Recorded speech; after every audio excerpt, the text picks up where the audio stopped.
The holidays could be your worst time of year. I mean it. And that sounds really, really harsh.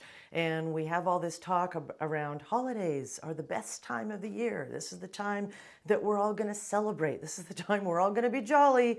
This is the time that we've all been waiting for, that we've been planning for, that we've been hoping for.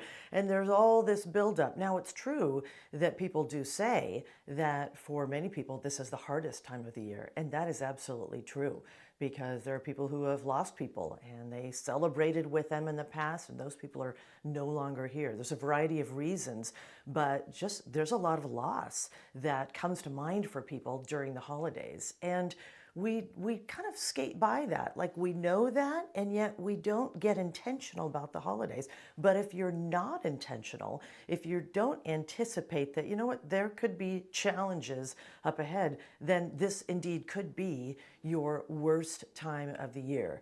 And not just to say, oh yeah, it's true. I mean, that could be hard. Not just to acknowledge it. I mean, most people do acknowledge that at some level. I certainly didn't as a kid. Most kids don't. You don't understand why this could be the toughest time of the year. And yet you get into adulthood and you find out that, wow, this can be challenging. And yet we don't give it the attention that it's due in terms of anticipating those challenges and then making a plan ahead of the fact to head off those challenges at the pass. And if we don't do that, we set ourselves up for a complete energy drain. We can set ourselves up for being embattled in our relationships. We set ourselves up to really bend our psyches out of shape. And with all the talk about mental health these days and the priority that we need to put on our mental health, and that we need to support ourselves and support our loved ones in that way, we don't give it near enough its due. And so I want to give you 3 areas that it's so important that you think about right now, if you haven't thought about them already, and to put some plans in place for the next days, the next weeks, as we transition into a new year. First, if you don't think about your emotions, and if you don't put together plans to support yourself emotionally when you're faced with holidays up ahead of you, then you're setting yourself up for a fall. Emotions are very big, especially when it comes to holidays. For many people, there is loss around the holidays. Holiday memories are some of our most poignant memories. They're some of our most precious memories. And if you have people that you have spent those times with, that you formed those memories with, and those people aren't physically in your life anymore, makes it a really, really hard time of year. Or maybe you were in a situation where you had a lot of lack in your early years with those people that you loved. And so those holidays, they were really painful. And the memories of those, and those come to mind this time of year. And it's very challenging for many people. And if we don't think about our emotions and we don't put our plans together to support ourselves emotionally, then we just get whipped around. And I know this firsthand, and my clients know this firsthand. There are people that I spent my early holidays with and earlier in my life, and for many of my clients, it's the same thing. And people who aren't there, parents and aunts and uncles and people, maybe they're siblings, maybe they're your own children, whoever it is that possibly isn't there anymore. It's a time, it becomes not a time of celebration, it becomes a time of keen loss, and it becomes a time of mourning. And this greatest time of the year becomes the hardest time of the year. And that's because of those emotions. And so the thing about emotions is, as soon as we start feeling an emotion that we don't want to feel, we reject it.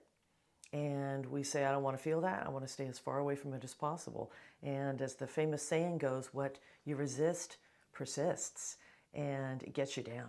So 3 things I want you to think about as you have holidays upon you and as you're thinking about your emotions. Number 1 is you have to feel your feelings, and you have to not resist those feelings. You have to just allow them. Doesn't mean that you're going to have to wallow. Doesn't mean that you're going to have to get overwhelmed by them.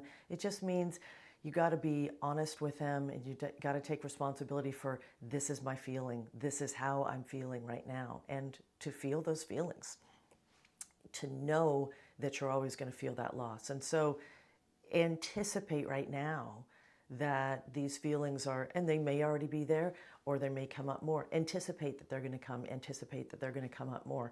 And when we anticipate them, then it doesn't knock us over so much when they do come. And then we just allow ourselves to feel our feelings. When you allow yourself to feel your feelings, then they have space, they have room to move through. So you're not going to be caught in them forever. You are caught in them forever when you resist those feelings. And the second thing is to, indeed, it sounds like such a trite saying to count your blessings, and yet science is very clear that counting your blessings is one of the best things you can do for yourself emotionally. And when you do something good for yourself emotionally, you do something good for yourself physically, because we are emotional, physical beings. We are all tied up in one.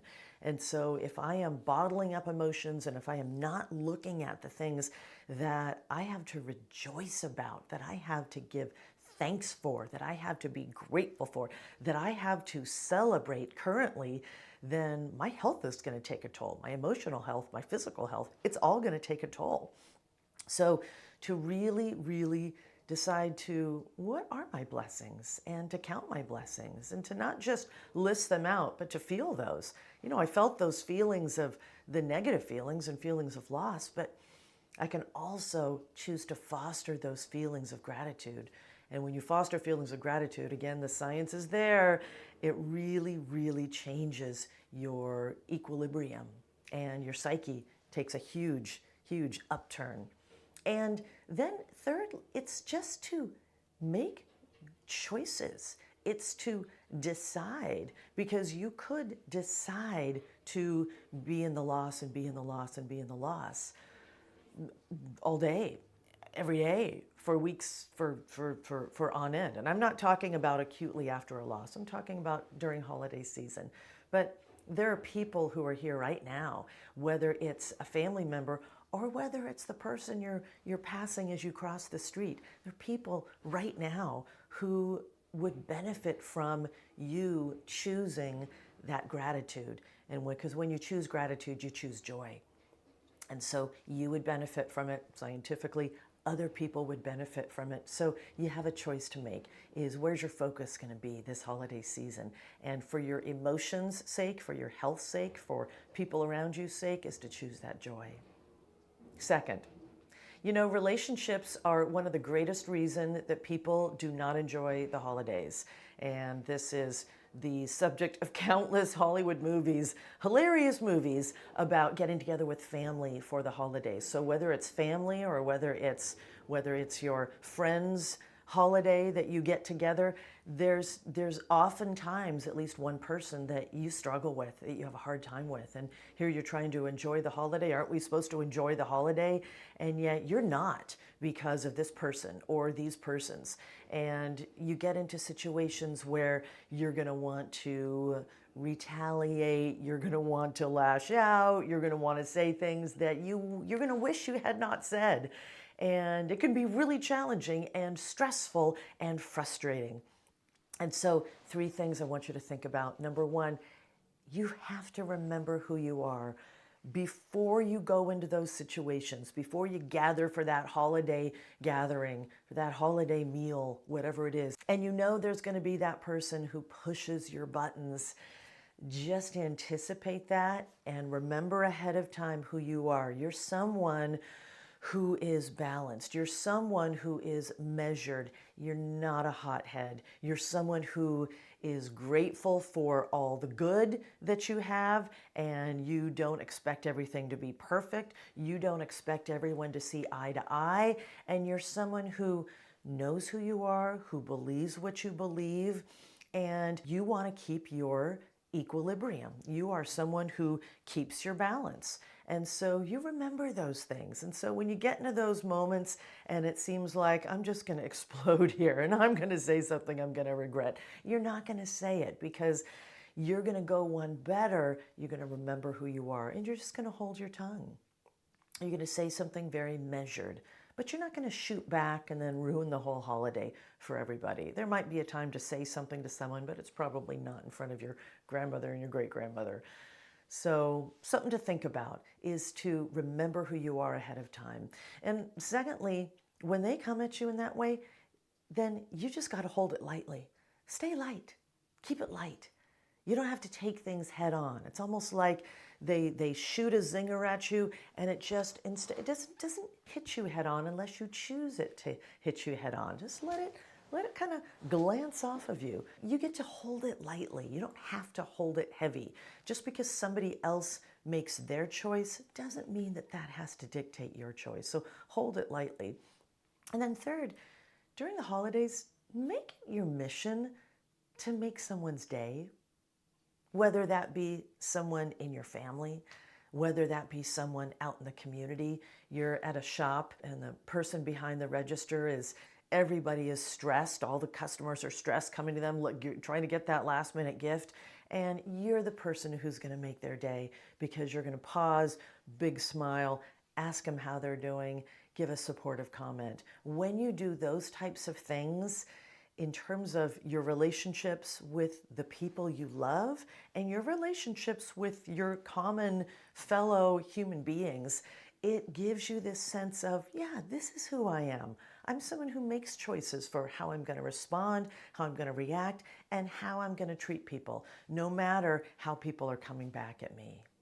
Third, if you don't guard your time during the holiday season, then everything's going to go haywire for you because you're trying to wrap up things at work. It's end of year and you're trying to wrap things up, and there's a lot that's due, and there are a lot of projects that you got to wrap up before you move off to the holidays and before you start a new year. So you've got the pressures there, and you got people breathing down your neck there, and then you've got maybe family coming to visit, or you've got friends you're going to be having over, you're going to be traveling, and there's all the arrangements, and you're buying gifts and all the things that you need to do. And we need to go to this gathering, we need to go to this gathering. You can lose your sanity, you can lose your health. That has a toll on relationships because your stress level gets high. And so, three things. First, just only do what's meaningful. Just because you've always done something, just because we've always gone to so-and-so's party, doesn't mean you have to go this year. You don't have to do anything the same that you did in the past if it's going to compromise your relationships or your sanity. So only do what's most meaningful. And secondly, really carve out the time for the people who matter most. If you do have people who are traveling in, who are coming in, and you don't see them very often, it's time to invest in them. Or if it's that you've had such a busy year so far and your kids have been studying and you've been working, and you come home from work and they come home from school and they're studying and you're wrapping up dinner and everyone goes to bed and you haven't seen them, it's time to spend time with your kids. So really choose, who are the people I need to log real time with during this holiday time, and then make that happen and say no to other things so that you can really log that time with the people who matter most, and that it really means something, and it's important to do that at this point with them. And third, be sure to protect your health. We all know that holiday season is the time when the bugs run around and just pass it around. And so this is not a time to be, let me just stay up late and eat all the stuff I shouldn't eat. And there may be some of that, but you can't just keep doing that ongoingly. You got to get your sleep. You got to be eating good stuff. You got to be taking your vitamins. Whatever those things are that you know you need to do to keep yourself in the very best state, because you want to enjoy your holidays and the people around you want to enjoy you during the holidays. And you might be traveling for the holiday and you don't want to be dealing with sickness and then having to cancel flights, etc. So really be thoughtful about anticipating for yourself the holidays and all the things that you want to think about ahead of time, managing your emotions, planning for positive relationship interactions, no matter what other people do, but you make a plan for that and you keep your equilibrium when you're under fire. And then really be thoughtful about your activities and only do the things that are most meaningful for you. And that way, you're going to have a great holiday season as opposed to making it the worst time of year.